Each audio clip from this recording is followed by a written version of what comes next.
I want to take it to, because you brought this up earlier and talking about fruit and why you consume so much fruit. And that's like your primary carb source. Yeah. And why you believe that. Because for a lot of people, I mean, over the years, there's just been this information spread, and you find a lot of people who are trying to restrict their fruit intake because of it being a high glycemic carb. And they think they're going to get fat from fruit, non-processed carbohydrate source. Can you dive deeper into that? Yeah. So it's an interesting story. I mean, for me, and we probably talked about my story on the first podcast, but the carnivore diet, a diet of exclusively meat, organs, animal fat, and salt, was my gateway to all of this. So I had eczema, which was pretty severe at times. I had asthma as a kid, and those things didn't get fixed with a paleo diet. So I was eating this Paleolithic diet of meat, vegetables, fruit, nuts, mushrooms, essentially, not really a lot of organs. And the eczema would come and go. And at times in my residency at the University of Washington, it was so severe that it was just all over my body. I remember being on a date one time, and the girl was looking at my arm like, "What happened to your arm?" And I was like, "Oh, I got in some poison ivy," because I was so self-conscious to be like, actually, this is eczema, and I have I'm a doctor, and I have no idea what's causing this. This is so frustrating. And so that was the point for me where I said, I'm curious about these plant foods. Could these plant foods and these fungal foods, these mushrooms, be triggering my immune system? So I cut them all out. And that was really eye-opening for me because the eczema completely got better. My actually emotional stability, like I didn't really feel like I had issues with anxiety or depression, but I felt better emotionally as well. Fast forward about a year and a half, I'm writing this book, The Carnivore Code. I've seen so many people get better from GI issues and autoimmune issues with this carnivore diet that I think there's something here.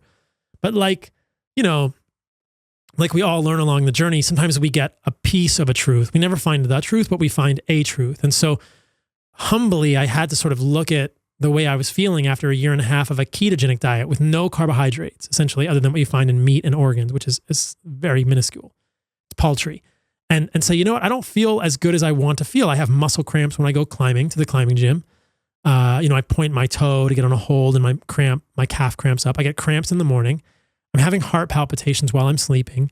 I'm not sleeping really well. And the last time I checked my testosterone at this point in my life, it was lower than I wanted it to be. It was like 400 or 500. And I thought, that's not right. I've seen it, in the 700s before I started carnivore. I'm rewinding the clock back.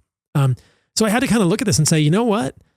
I need to reevaluate this perspective on a ketogenic diet. I've really since come to believe that though ketosis is super helpful for humans and turns on a lot of important genes that are involved in cellular house cleaning, autophagy, and affects genes in a positive way, it's powerful medicine, kind of like fasting. You can overuse it.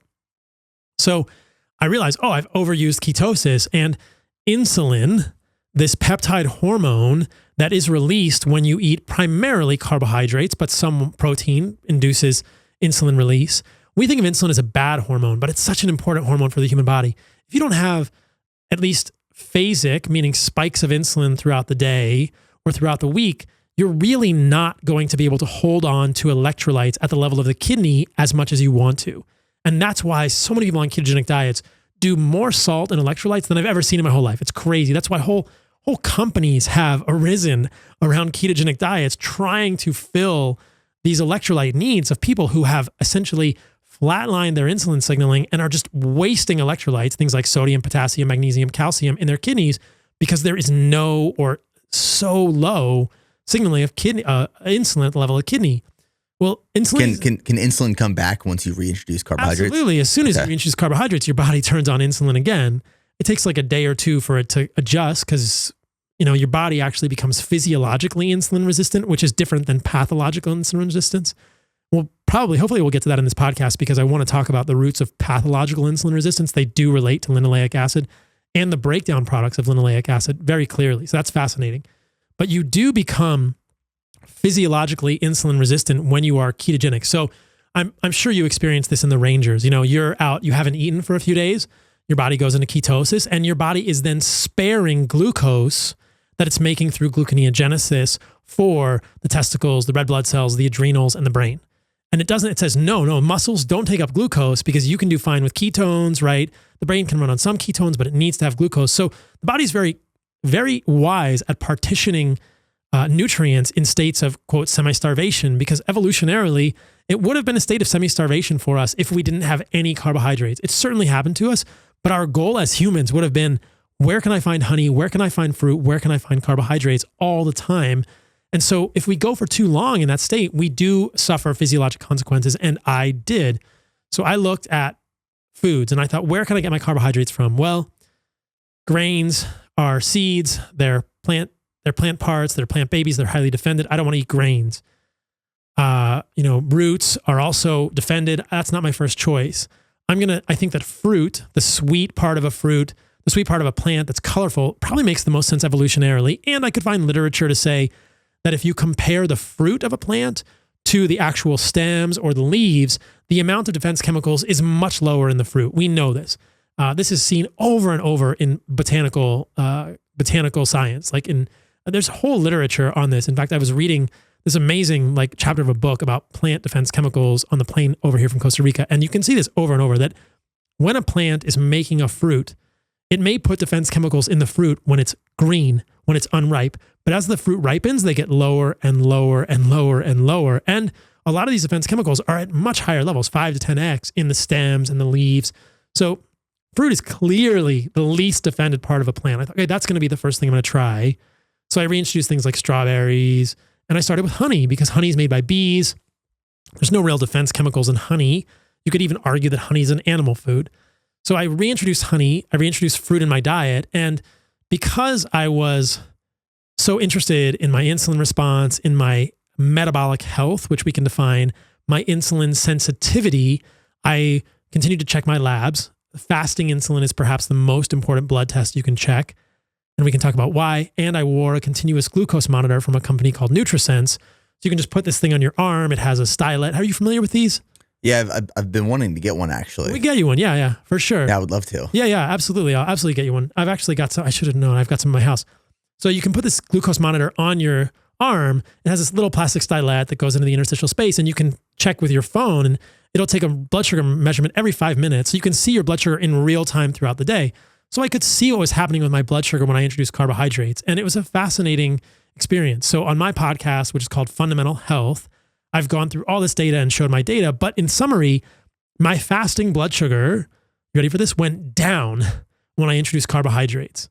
So my fasting blood sugar goes down when I introduce carbohydrates because as a physiologically insulin resistant human, my blood sugar was kind of flatlined, but it was higher. The baseline was higher all day because of gluconeogenesis and the physiology. So for instance, I would say that when I was strict carnivore, my fasting blood sugar was probably 95, sometimes 103 milligrams per deciliter fasting. So you wake up in the morning, your blood sugar is 103 or 96.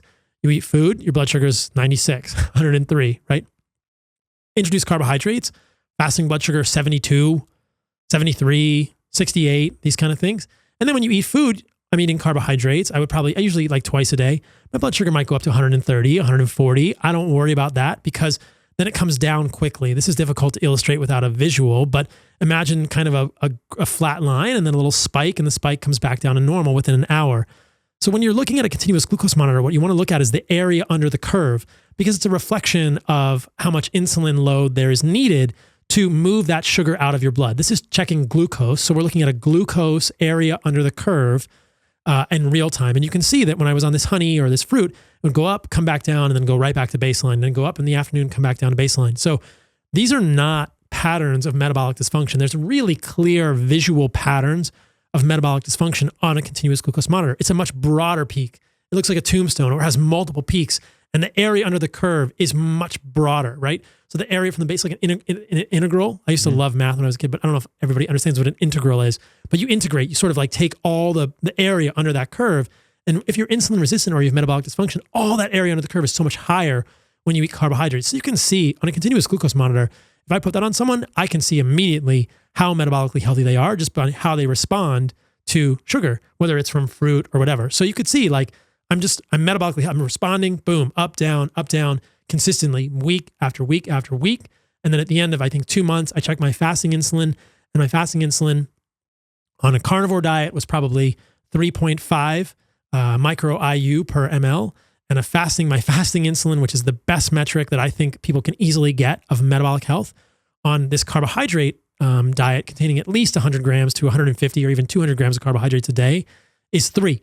So my fasting insulin doesn't change at all on this diet. So those are the data points that I would advance to say, including carbohydrates in my diet in this whole food form, fruit, honey, did not change my insulin sensitivity at all. In fact, it probably improved it somewhat because you need some phasic release of insulin.